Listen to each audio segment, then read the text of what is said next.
Hi and welcome to the Buzz About Books, and right now I have Ashley Hames here with me to talk about 7 Days to Say I Love You. Hi Ashley, how are you doing?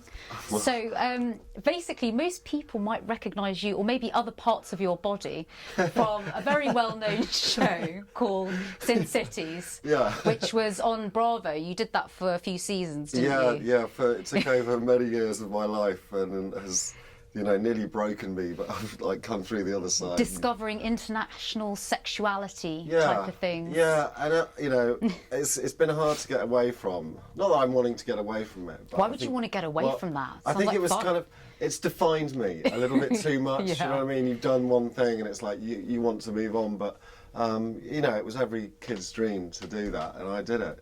It's great. Sometimes when I'm flicking on the channels, I'll suddenly see a close-up of some dominatrix whipping you, or you clamped in something. I'm like, wow, you look like you're having the time of your life. But maybe it's time to move on. Perhaps you learn from it, and you and your fella maybe employ a whip or handcuffs, whatever you want to do. We have to have another interview about that, definitely. I'm very vanilla anyway. And you wrote a book about it as well. I did. I mean, that was the first book I wrote. Sin Cities. Adventures of a Sex Reporter, which was what it was, and that was a lot of behind-the-scenes stuff. You haven't aged much. Oh, thank you. No aging process going on there. But it was a real joy to write, and it actually, I didn't take notes when I was on my travels or whatever, but the process of actually writing that book, I just loved. And from that moment, I sort of wanted to be a writer. Really? I just loved it.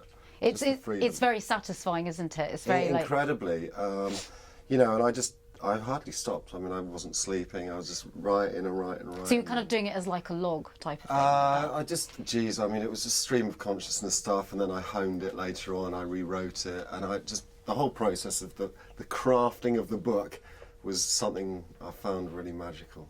Now, obviously, that book's quite crazy and wild, but then the book that we're talking about today is something much closer to your heart.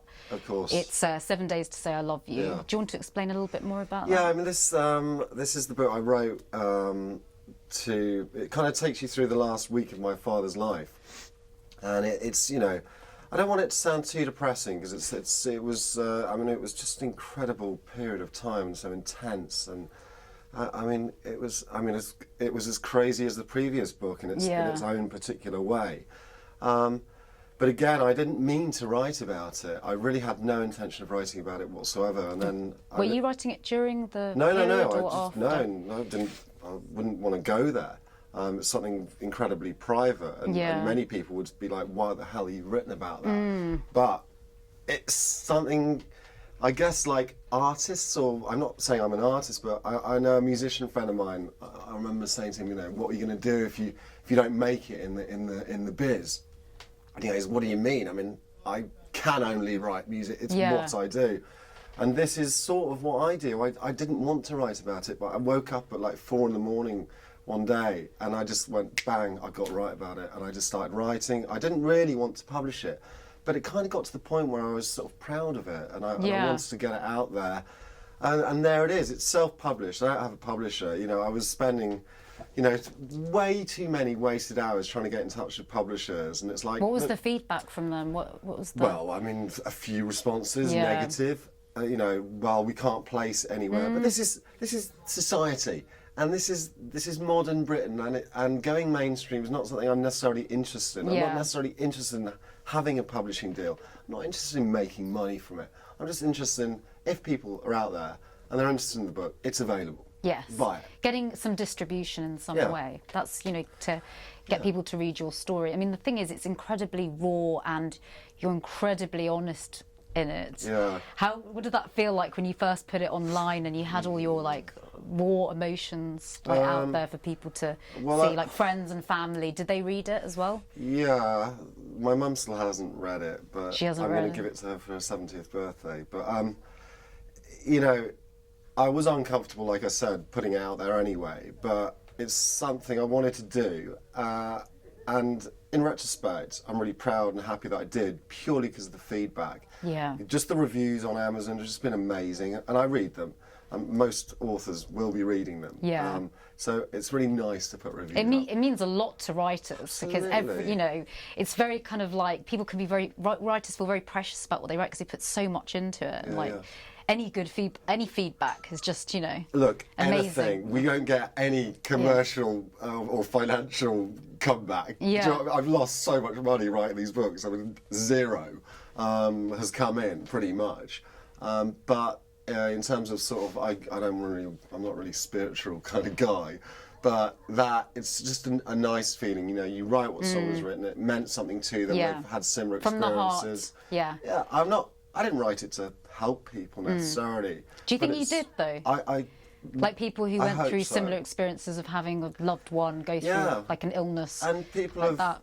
You know, I've had a couple of emails. You know, I've left my email address in there, and I've had quite a few people have written to me and said, you know, that the struggle I had to tell my dad I loved him. People have like written to me and said, you know, I read that book and I phoned my dad up and said, I love you, Dad. Really? And I was just like, mate, that's so good on you. I know it's like a silly thing. It's not though. It's actually really interesting, the whole idea of not being able to say I love you, because they're 3 words. Yeah. But why do you think it is that it's so hard to say those words? It's all the emotion, all the things that are wrapped up in those 3 words. I think it's a cultural thing. I think it's the whole British stiff upper lip thing. I've always been a bit more sort of free and easy, but my family's, I'd say, fairly conservative, so it wasn't a word or a phrase that came easily to mind. But, you know, I didn't need to say it. He probably felt it. I mean, in those last few days, yeah. It's all good. Yeah.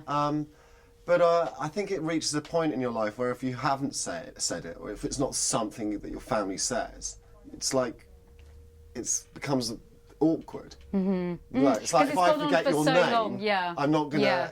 You know, if I've known you for a couple of years and I forget your name, I'm not gonna say, Do you know what's my your name? name? Do you know my name? No. Do you see what I'm saying though? Yeah, so I do it's something that when son said, but I'm very glad in the end that I said it. And whether my dad was, you know, incredibly ill and he was just about to die when I said it, and are you okay? It's very weird. Honestly, when I was reading it, I felt like, honestly, there are times I welled up in this book because there's just moments in there, and you're just so totally honest. It's, I think, you know, honestly, I think everyone should have a read of this book because it makes you value your family so much more. Yeah, it's very strange to feel like that suddenly. It's just so weird. It's brought back all the memories. But, you know, it is what it is, and I think it will. It has some value, and you know, maybe people will read it, like a few have. So I hope that by doing this interview, somehow we can spread the word to read this book and, you know, your account. You know, look, again, like I said before, I'm not really interested in like the commerciality of a product. I like the fact that my stuff, even my TV stuff, has been quite hidden. I like the cult thing. I don't want to be Coldplay. I want to be, you know, the Sex Pistols. Well, thank you so much, Ashley, for coming in. I really appreciate it. Hey, look, loved it. Yeah. So that's Ashley Hames with his book, 7 Days to Say I Love You. And if you want to see more interviews, subscribe to our channel. We'll be putting out an interview every single week.